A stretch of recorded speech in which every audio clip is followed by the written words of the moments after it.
Hello, Cherries. Welcome to Live Cherry Sunday, episode 139. And in today's video, I'm going to give you 3 tips for soloing over a simple one-chord jam or vamp. Just some cool one-chord thing we can jam over. It's really, really simple and fun. And before we get started, I just want to say hello to my friend here in chat, Scott Olson. Give you a round of applause here, my friend. All right. Hopefully you can hear that. Hopefully all's good. Hopefully you're enjoying your Sunday so far. I will put a link in the timestamp in the description so we can get right to the lesson if you want. But right now I just want to say hello for a minute. Paul, what's happening? Miller Lite. Give you a round of applause. Good to see you. I've got my coffee here. It's almost at the end here. It's good to the last drop. And trying to wake up today. Had a crazy weekend so far. How was your weekend? Anything good? Ozman, good morning. Had 2 gigs Friday and Saturday. First gig Friday was with a 80s tribute band called White Wedding. And yes, we did some Billy Idol. Not that song, White Wedding. And Tom G, hello. Give you a round of applause. That was in Binghamton, New York, which is about 3.5 hours, depending on who's driving, from the city, from New York City or Brooklyn. Coming home was 2.5 hours on a Greyhound bus. Guy was just floored it. Didn't hit the brake once. Just amazing, this driver. Amazing. And then last night I played with the disco band Disco Unlimited in Long Beach, out by Jones Beach, at a place called Salt Shack. It's a really great outdoor venue in the summer, and people just love it. Go out there. So a lot of fun. Really busy weekend, and so before we get started here, I think Paul's got a question here about some strings. What do you think about the XS strings? XS strings. Well, I use these D'Addarios, 10 to 46 gauge, and is that the ones you're talking about? Are they XS? I think they're XL 110 model. I'll have to look at those, but I don't have any of the packages around me on there. But let me know about that if we're talking about the same strings, the D'Addario. They are. Okay, yeah. Great string. I've been using them forever, D'Addarios. As a matter of fact, I just got a huge bulk box of them where they're individual. They're just like, you just take the strings out. There's not even separate packages. It's just bulk strings. And I'm slightly colorblind, so it's hard for me to distinguish them that way. Oh, well. Coded. That's interesting. Yeah, they're XL 110s. That's the ones I use. I used to use Dean Markley strings forever when I was very young. I don't even know if they even exist anymore, those strings. So this thing's really cool. This what we're going to do today, guys and gals. We got, hopefully you can hear my guitar. I started off with the Les Paul because I wanted to use that. And then the one area that I was actually going to play in was starting to buzz out. So I'm raising the action on it, and it still wasn't right. Then I grabbed the telly, and that same area was buzzing. So I went to the old faithful Strat, which I used on Friday for the 80s gig. If I'm going to bring one guitar to a gig, it's this one. Because it's just very versatile. I got hum canceling pickups in here, so you can play really heavy stuff, you know.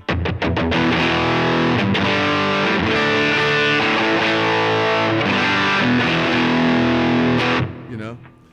And you can play lots of different clean sound.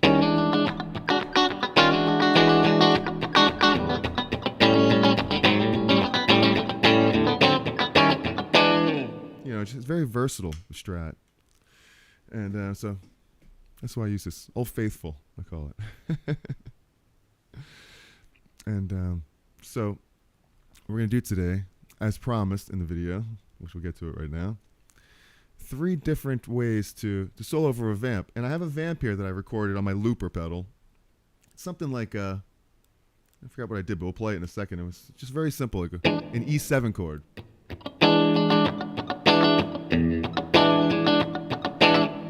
It's a very popular jam. You know, everyone jams to this progression at some point. play blues over, right? One chord, you're not even changing to a 4 chord. But if you did, the same concept will actually work over a blues over each chord. So it's really cool. And there's so many different things you could do over this, but I kind of wanted to narrow it down to just kind of like my top 3. Actually, the last one, it's not even something I use that often, but it's really cool, and I want to show you, and it's really close to another scale. So obviously, the go-to one is the pentatonic scale, right? But I'm going to just use the minor pentatonic and the major together. I'm just going to group them into one instead of, taking the easy way out and just having those be 2 of them, right? So the major pentatonic. Oops, I don't even know it.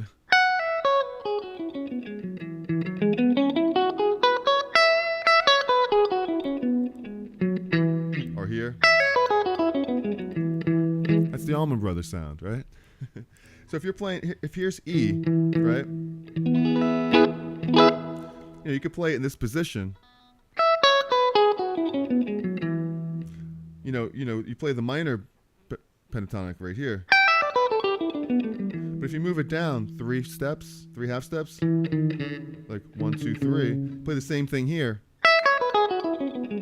It's like really the C sharp minor pentatonic, but it's the E major pentatonic, but it looks just like the blues scale. So if you already know this one in E, play this one. So it's just an easy way to play the major pentatonic scale. I'm going to play it both ways. I'm going to play it right here.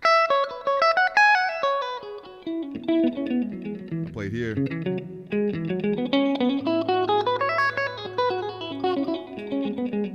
I might even play it over here too.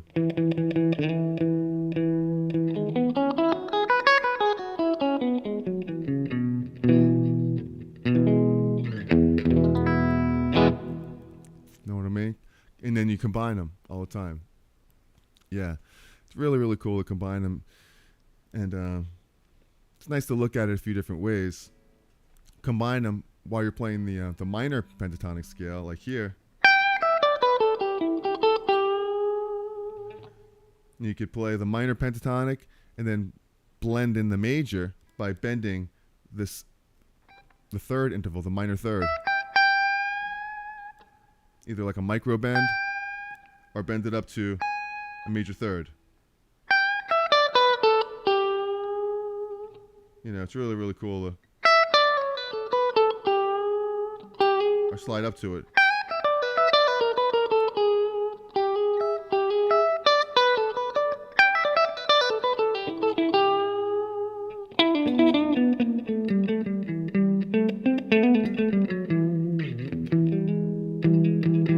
It's also good to look at it the other way around, where you take the major pentatonic and then play minor from it. Like right here. And then think of it that way.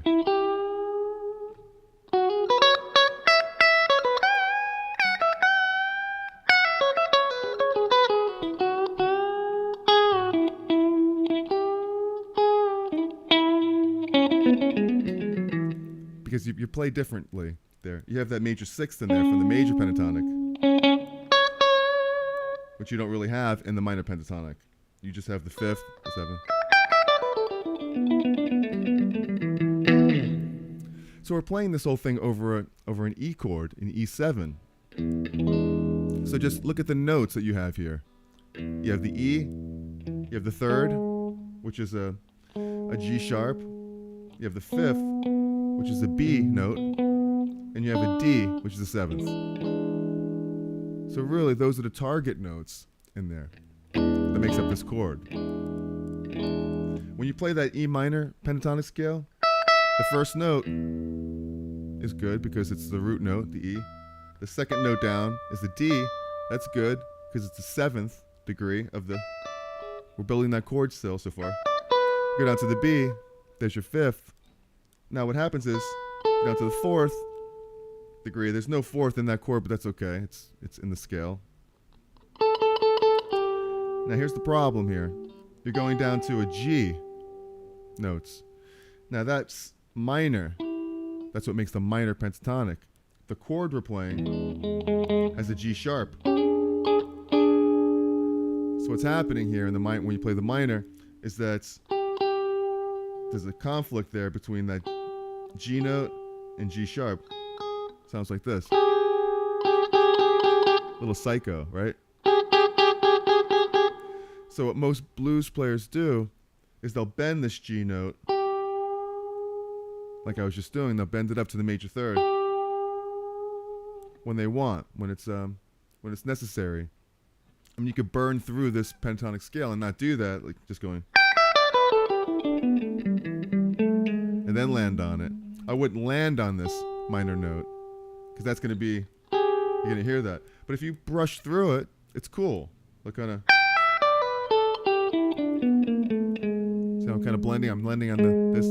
That's kind of blending major pentatonic and the minor one. So that's really cool. So if you're enjoying this video so far, hit the like button, subscribe to the channel. All that groovy stuff. We're having a good time here. Have a little backing, not a backing track, it's just a loop. So we're going to jam to that, and then we're going to get to some other really cool scales too and modes that you might find interesting. Just have a little sip of water first.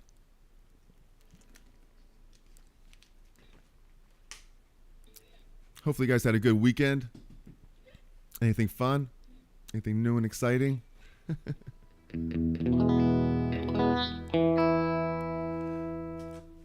It's hot in here, so I think the strings are going a little out of tune. We'll check that real quick. Yep, there it is. I've had a cold for the last few days, and it's haven't had a cold in years, it seems, but just been my nose has been running, trying to catch it, you know. And but you know what? We tough it out. We get through. No matter what, we keep going.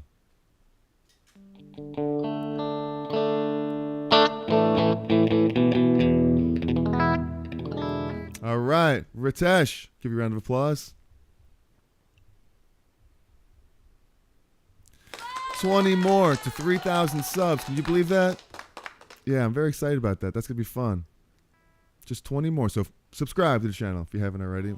You could be that 3,000. If you are the 3,000th person, let me know, and you will get something. I'll give you something. I don't know what it is yet. Maybe my Les Paul or any one of the... Come on, settle down.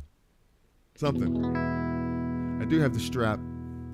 I got the cheap, like, you know, little rubber things that go around here that keep the straps on. From last thing you want is your expensive guitar hitting the ground. You should use strap locks, but these things work very, very good too. These things, pretty dependable. These little rubber strap lock things. You can buy them at any music store nowadays. And I think they used to come from the bottle, like Grolsch beer bottles would have these like locked into the top. That's how we used to use them back then. Of course, it was fun drinking the beer part of it too. And how do I keep my guitar in tune before? Okay, that's a good question. How do I keep the guitar in tune before playing a rig? Do you change strings before a gig? If I have to, I don't really like to change strings right before a gig, but if I have to, I do it.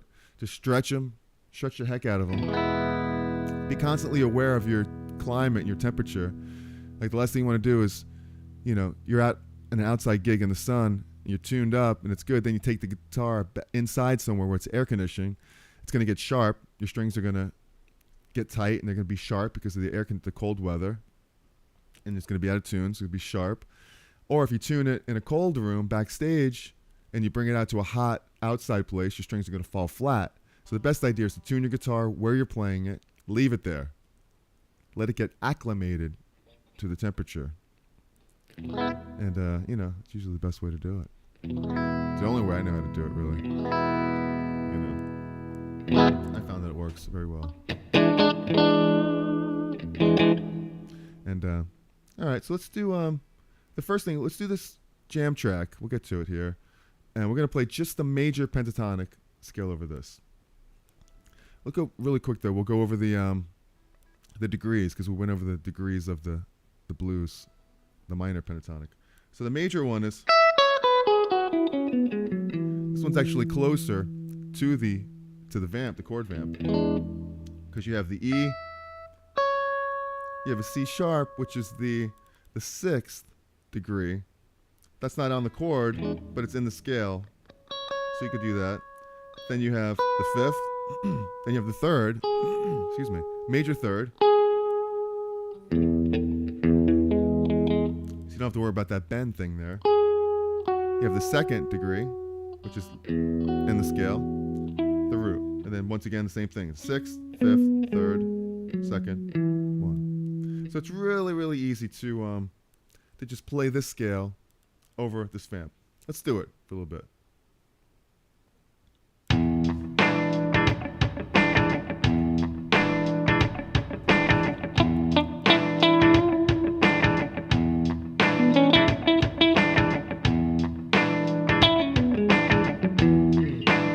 Nice, right?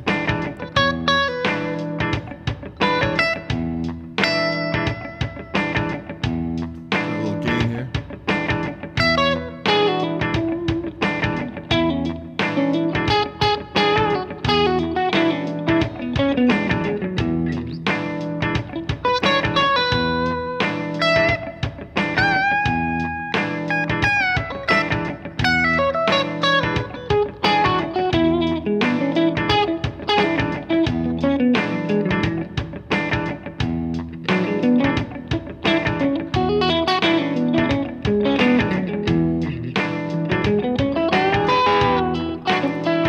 I like this position right here because it's very familiar.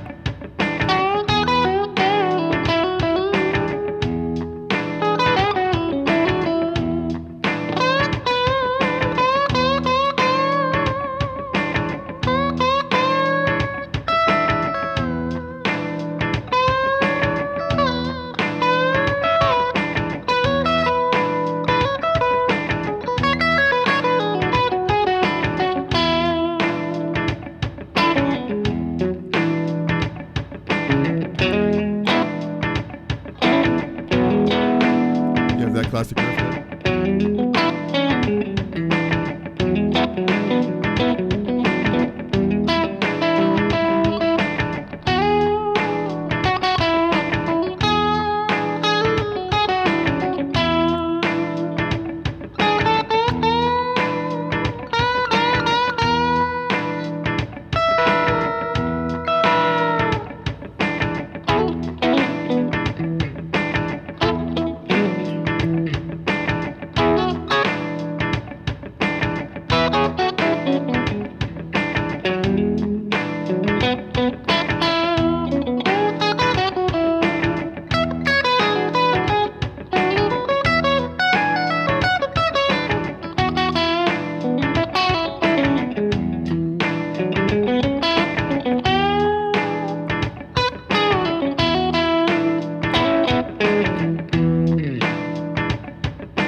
Kind of going off the rails a little bit.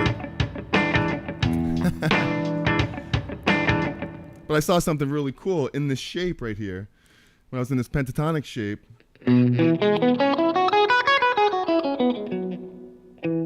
I'm seeing how symmetrical this is, where it's like you have two, then you have these two, then you have these two. I'll switch this camera angle real quick so you can see how when things are symmetrical, it just makes it really easy. Like you have two, a whole step apart here, then you have a minor third apart here. So it's two of the same, then two of the same, and two of the same. So I was playing and I was like, you know what, why don't I just, since these two are the same, and these two are the same, and they're all legal notes, why not just kind of go play just those notes?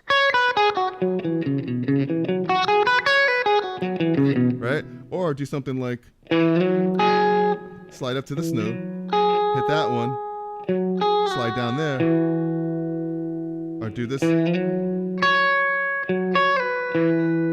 now you have stuff like a.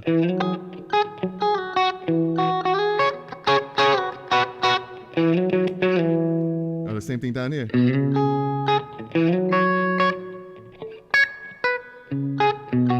And then add maybe something here. I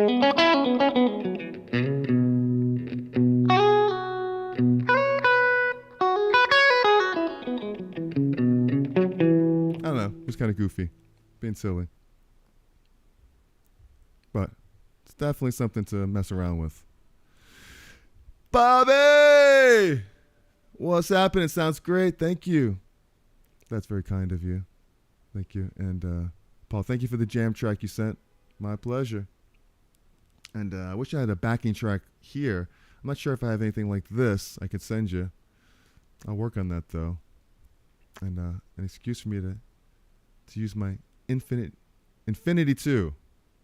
What is the Infinity 2? It sounds like a guitar. Infinity 2. All right. How do you spend your day to keep productivity, being a better musician every day? Wow. You know, well, this actually helps. Doing this on Sundays and as much as I can really helps, you know. Productivity, that's a whole nother story, trying to be productive. But I know that I like playing. I know there's so many things you could do playing-wise. It never ends. And most of the time you just got to pick up the guitar. That's why I have these readily available. Because I'm constantly reminded of them. I see them and I grab them. Like out of sight, out of mind with things, right? When things you see, you grab. And there's so many ideas. And the looper's cool too. That'll keep you interested. You know, this one is the loop station by Boss. It's called the RC5. And, you know, I like this one. I have the one. It's really good. It's a very simple one. But I got this one because it's a little bit better. It has drum loops in it. And if I don't have time to make a real backing track on Pro Tools, which I could pretty much whip up real quick, this is even faster. I just make a quick loop with a drum beat. There's tons of drum beats. The sampling rate's even better. If you're interested in that, check out my I have links in the description of this. Take you right to Amazon. And it's an affiliate link, so if you actually buy it, I'll get like a few bucks from, which is really cool. I mean, you'll pay no more than you normally would, but the fact that I sent you there, pretty cool. Yeah. So we did the major. Now let's do the minor. We all know the minor pentatonic. And I'm going to give you a trick that I have to constantly think of as well. When you play any kind of improvisation, really kind of focus on the rhythm. You know, rhythm is so important. And one way that I'm thinking about the rhythm is that I'm trying to communicate. Instead of just playing random stuff that we could all do and let our fingers take over, let our conversation take over with who pretend you're talking to someone. Pretend you're hearing a rhythm in your head of how you would say something. Like, in my mind, I just said, how do I do that? How do I do that? I'm talking to you. I'm talking to you now. I hope you're listening. Then you can kind of answer yourself and just noodle around that. But at least if you're spending a little bit of time thinking about the rhythmic possibilities, it's a lot easier. You tend to kind of land on the one a little bit better. Like, check this out.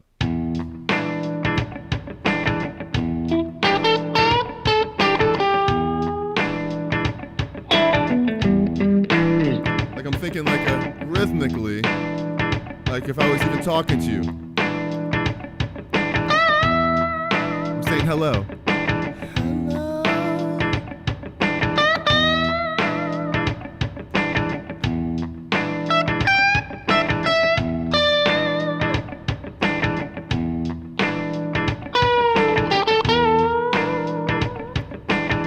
Hello.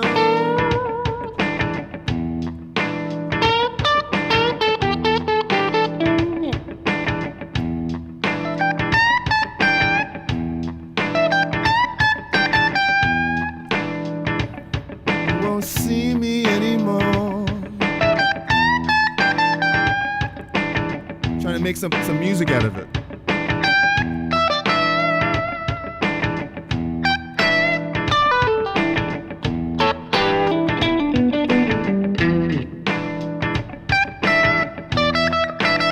What was that one?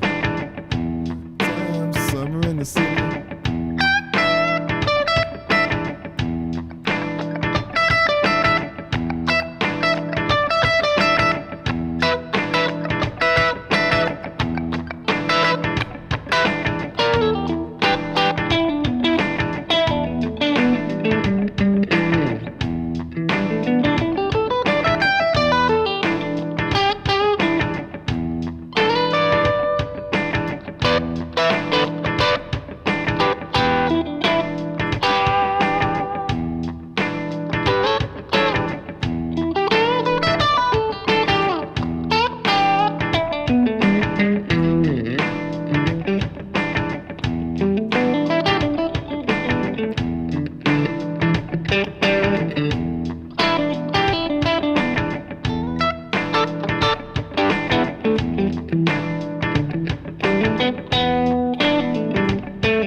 So just jamming, but I'm thinking, rhythm and arrived late. Joe, what chord am I playing? I'm playing an E7 chord, just a vamp over E7. Oh, I even didn't have my delay on there. Would have been more fun with a delay. Darn. It's very simple. Just E chord, E, the third, and the seventh. Just like doing something like that. And, we played the major pentatonic and the minor pentatonic. What we could do is we could split them up. We could play, mix them together. Kind of like this. The major.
So, going off the rails, that is just one way to have fun jamming over a vamp. Now, if you're doing this in the blues, you would go eventually go to the 4 chord, right? Well, take everything I just showed you and just play it in A. Now.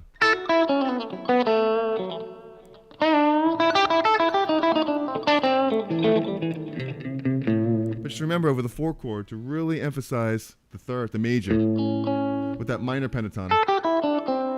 It's not going to sound good over. It's going to rub even worse than if it was over the 1 chord. So really try to bend or just play the major pentatonic. Or another scale that we're going to get to next, which is the Mixolydian mode. Yes, I did say it, the Mixolydian mode. And that is a really cool scale. Do you know the Mixolydian mode?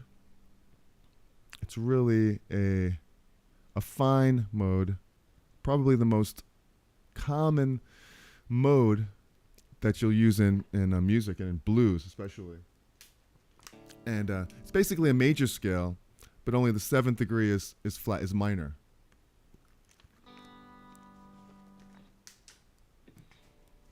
It sounds like this.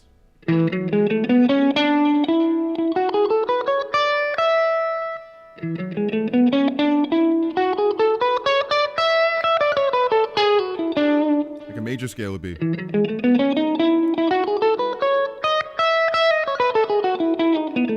we'll take the 7th note. We'll bring it down 1. So now it's kind of like you could see the intervals here. You have the root note, which is okay because it's E. Jam all day over that. The 2nd degree, it's fine. It's in the scale. The 3rd, you have your major 3rd. That's in the chord. Right, it's the 3rd. 4th, it's fine. It's in the key. The 5th, there's your perfect 5th. It's in there.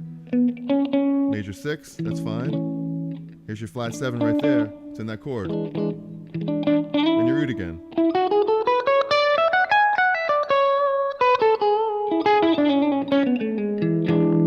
And I use this a lot, this thing. And you could really use all of this together to make one super hybrid type of scale, we call it. And so it's really cool to play. But one thing you got to kind of remember when using any kind of scales is to kind of, Tom G, you got to run? All right. Well, thanks for popping in and hanging out for a bit. Very, very grateful for that. Thank you very much. Have a great day. Enjoy your Sunday. I didn't see this question that I missed here from Paul. When you was younger, how much did you practice a day? I did a lot when I was much younger. You know, there was a time where I wanted to be the fastest guitar player in the world, and I practiced metronome work, you know, for hours and hours and hours every day. You know, when I was a kid, I practiced all the time. But it's a good question. We'll get into a little bit more of that later, towards the end. I'll remember that. We'll talk about it. But this Mixolydian mode, listen to how this sounds over this backing track or this chord progression. You know, we went from 5-note pentatonic scale, or it's only 5 notes. 1, 2, 3, 4, 5. It repeats again. 1, 2, 1, 2, 3, 4, 5. Now this has 7 notes, so we have 2 more notes that we're adding in here. That's, you know, we just got to be careful because there's only 3 notes in this chord, or 4 notes. It's a 7 chord. So we don't want to land on any of the notes that don't sound really good. We want to kind of land on one of the target notes of the chord. Check it out. We'll do it like this.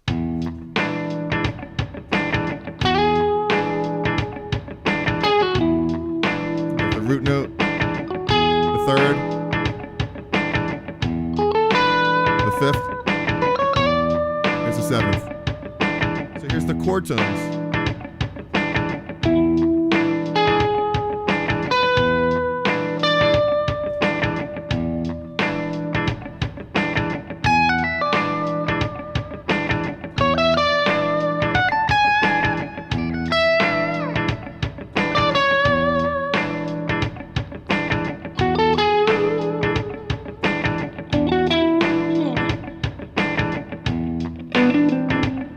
That one.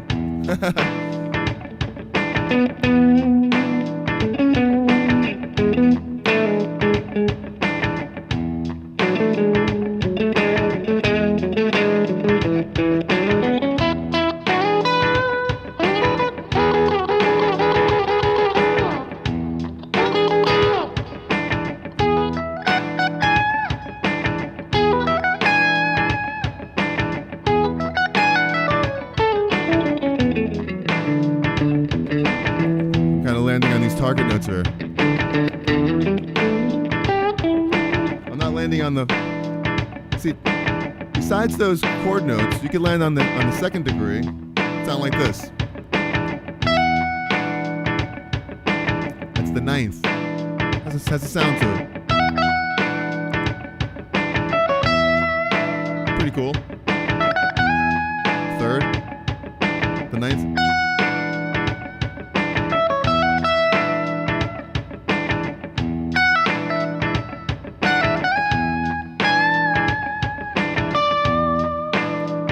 That gives this mode the sound. The seventh degree. The third and the seventh. Check it out.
Cool. Ritesh, when you see a famous guitarist, what qualities makes him great for you? For me, Slash is very sloppy guitarist when he plays live. Well, I think that the first thing that I kind of look for when I see a great guitar player, and you're right, Slash, I mean, live, it's hit or miss. I mean, you know, it is what it is. Great on the records. Will not deny that at all. There's some great solos. You know, it's doing a little Sweet Child of Mine one. It's one lick. It's like a, you know, it's like a, what's it? What is it?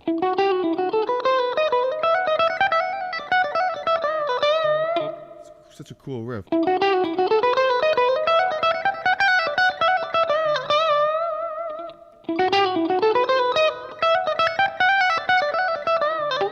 It's hard.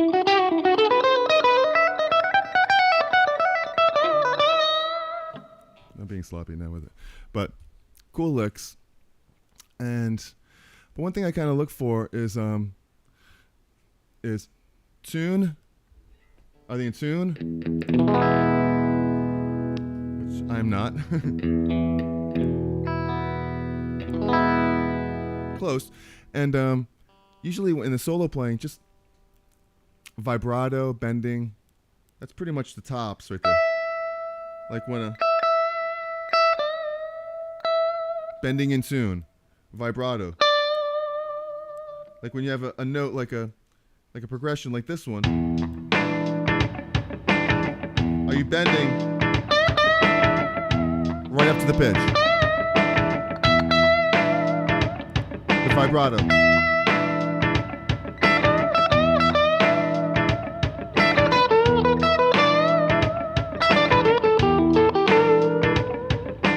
See, a lot of guys will go, hear that?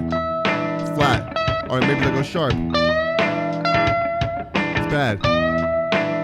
You want to go right to the note.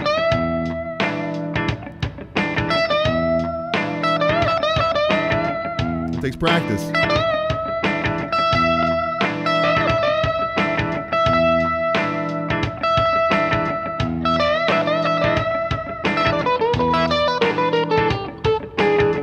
Vibrato.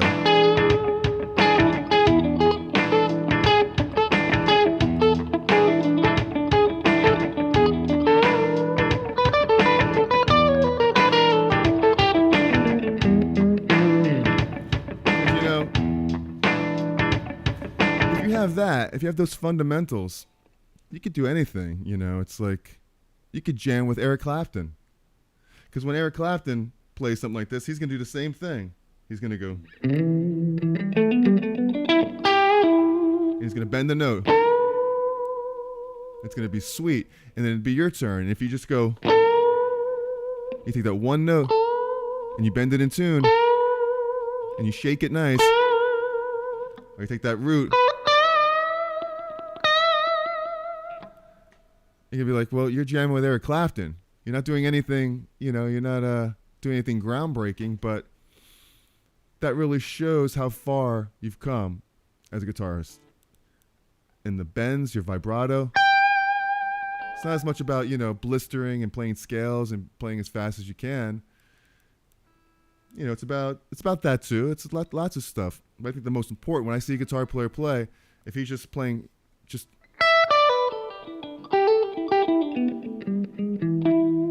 playing really feelful.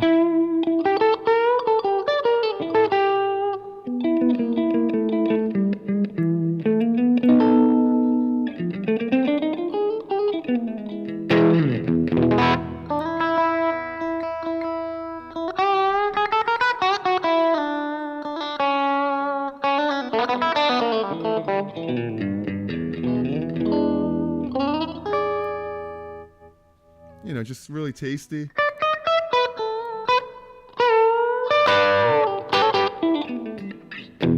Not doing anything groundbreaking, just vibrato and bending. It's the most important things for me to see in another guitarist. And of course, when they start playing the scales and start, being flashy, it all comes into play. But at the end of the day, you want something memorable that you could sing to. That's why David Gilmour was so good. We just like riffs like,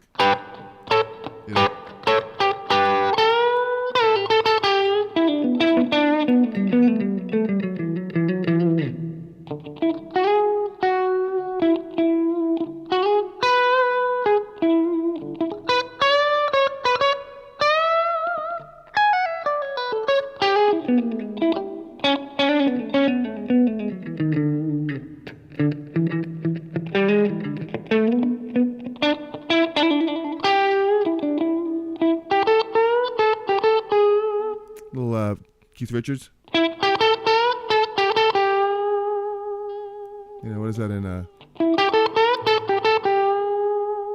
Sympathy for the Devil?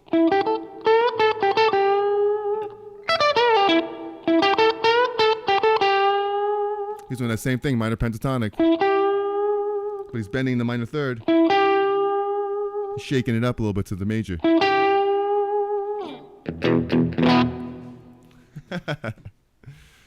We're having a good time. I got one more cool scale I'm going to show you. It's very similar to the Mixolydian scale. Let me go back and see if I missed anything here. Paul, did I go to guitar school? No. I didn't even go to school. I sponged my way around. I'm still sponging. Especially on YouTube nowadays, there's so much out there. You could really it's overwhelming. It could kind of, it'll either inspire you to go further or inspire you to quit.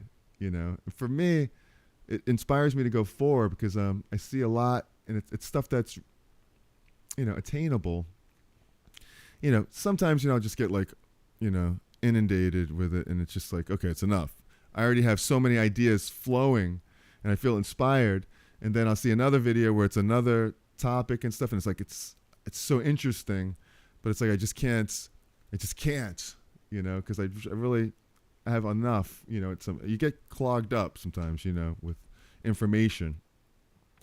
That's why I like to just kind of keep it simple and build upon the simplicity instead of trying to jump, you know, levels and levels ahead, playing to play stuff before you could even play, you know, one scale right, you know, and get the feel right.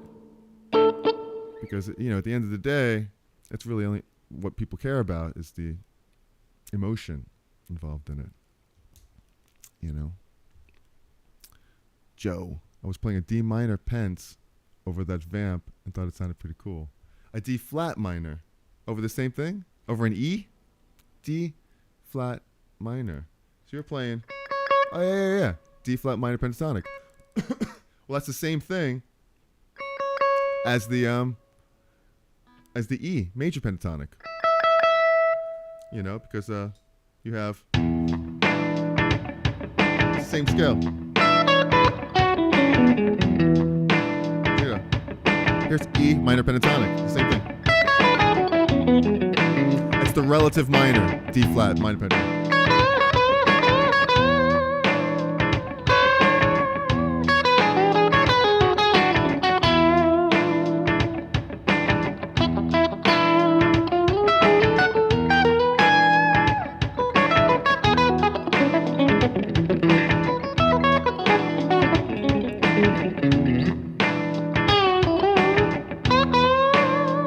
Back and forth. Right?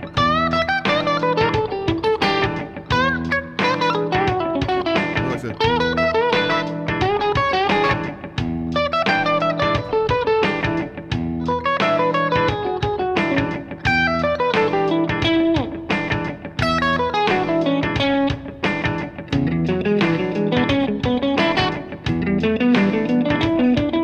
It's the same thing I'm doing in two different shapes. Doing it.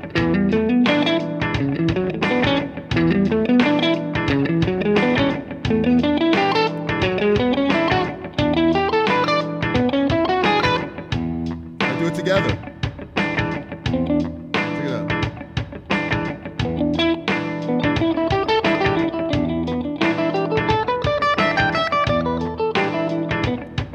That's not what I wanted to do. It's kind of like a...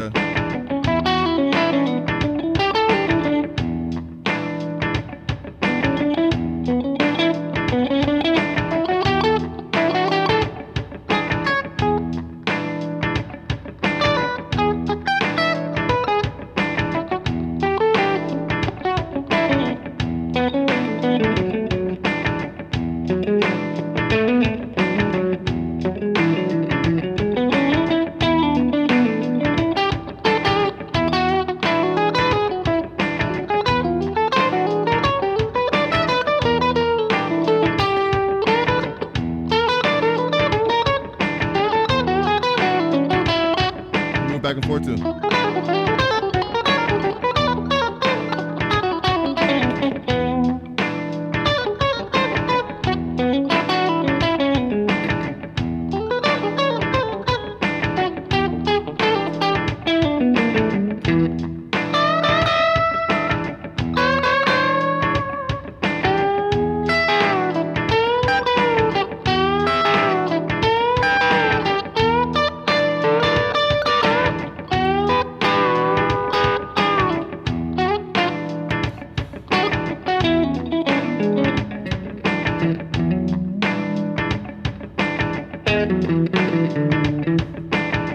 All right, we're going off the rails.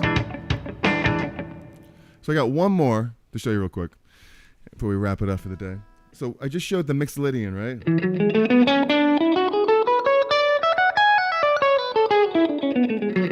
If you want to take this a little bit further, take one of these notes and change it. The fourth note. I'm going to take the fourth note. So we got 1, 2, 3, 4. This A note. Right? Check out the A note.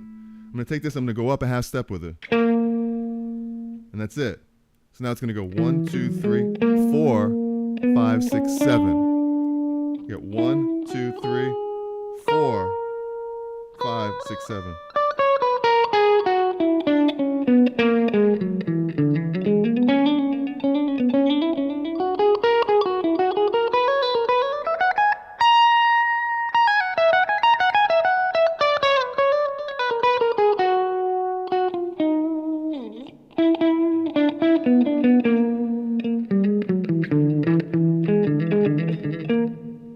So it's pretty cool. It's actually a mode. It's called a Lydian dominant chord. Lydian dominant. So it's like a Lydian because it's a sharp 4.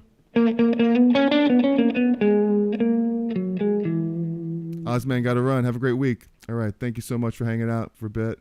And really cool of you. Grateful for you, my friend. Have a great week yourself. So now we have another note here that we haven't really had in this whole thing. It's kind of like a blues note, really, in a way, too. Like, you could take that minor pentatonic, put that flat 5. So it's a flat 5, but it's kind of in a different context. Because you have a flat 5, you have the 5th, but you don't have a 4th now. So you're taking away this 4th note. So you no longer have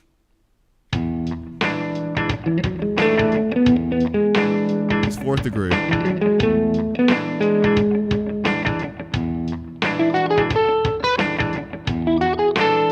You have a sharp 4 now. Hear what it does?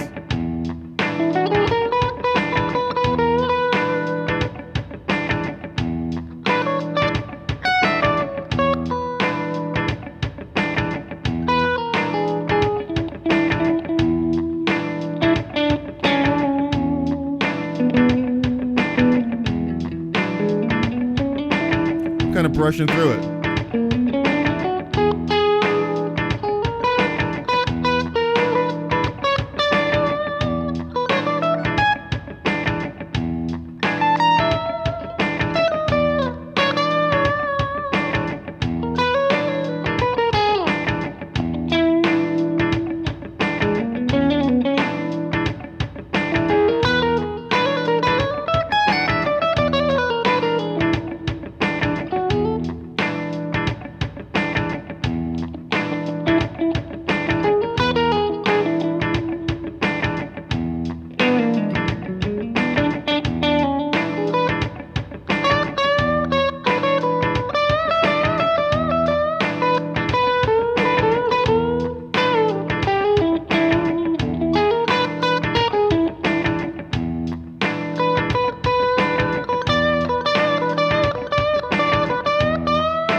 Mixolydian. That's a Mixolydian dominant. Mixolydian flat 7. All right, so thank you guys for hanging out with me today and putting up with this, and hopefully you learned something here, and hopefully I learned something too. Tesh, what was that guitar in the guitar store that was tagged very cheap that day, and you always longed to buy it? What was that guitar in the guitar store that was tagged very cheap that day, and you always longed to buy it? One that I didn't buy, that I saw, that I wanted but didn't get, kind of like the one that got away. It's like one of those. The guitar in the guitar store that was tagged very cheap that day, and you always longed to buy it. Nothing really that I could think of. You know, it's as I got older and I was able to maybe afford more things, you know, I tend to get what it is that I find a way to get what I want, you know. Or sometimes, you know, you don't always get what you want, but if you try sometime, you just might find. Just might find.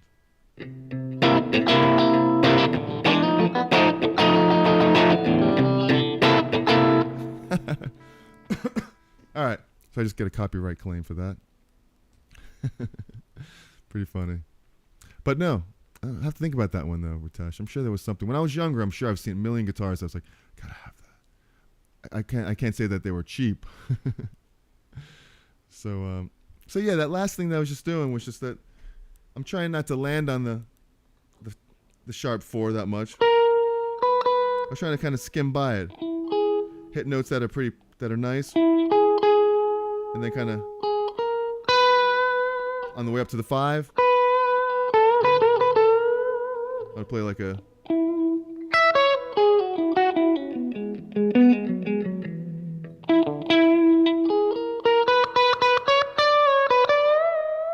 And then hit the E, hit 5 here. So it's so smooth going down from there, descending.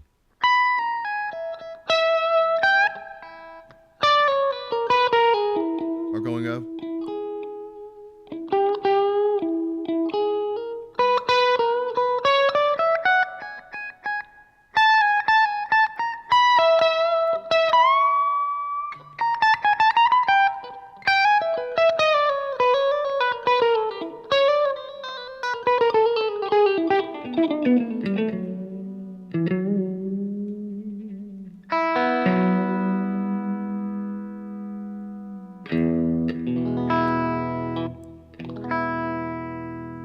One little quick tip, always hit the chords very lightly, and they'll ring in tune better. A lot of times when you press real hard, you'll start to sound out of tune, but if you hit real lightly, tend to be more in tune that way. Nice little trick. So hopefully you got something out of all this stuff. And, you know, think rhythm. That's the most important thing I was thinking about in this whole thing is you can play any of this stuff if you're thinking about some kind of rhythm. Now, real quick, we'll run through this one. The minor.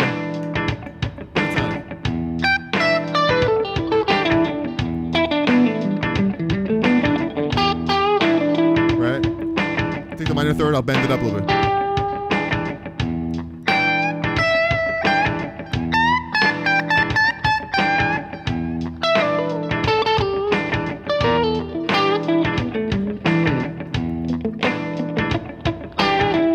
Major pentatonic.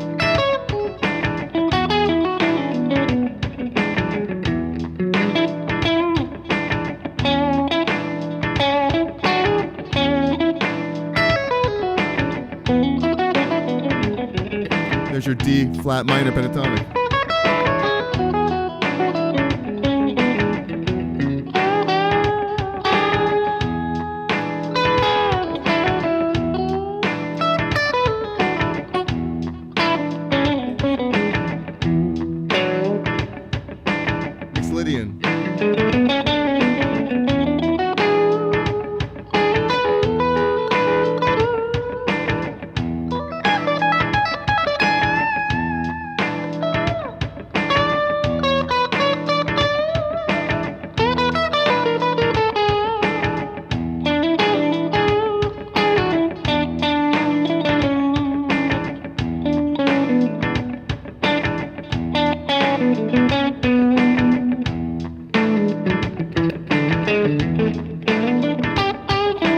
I know this, I could sharp the 4th degree.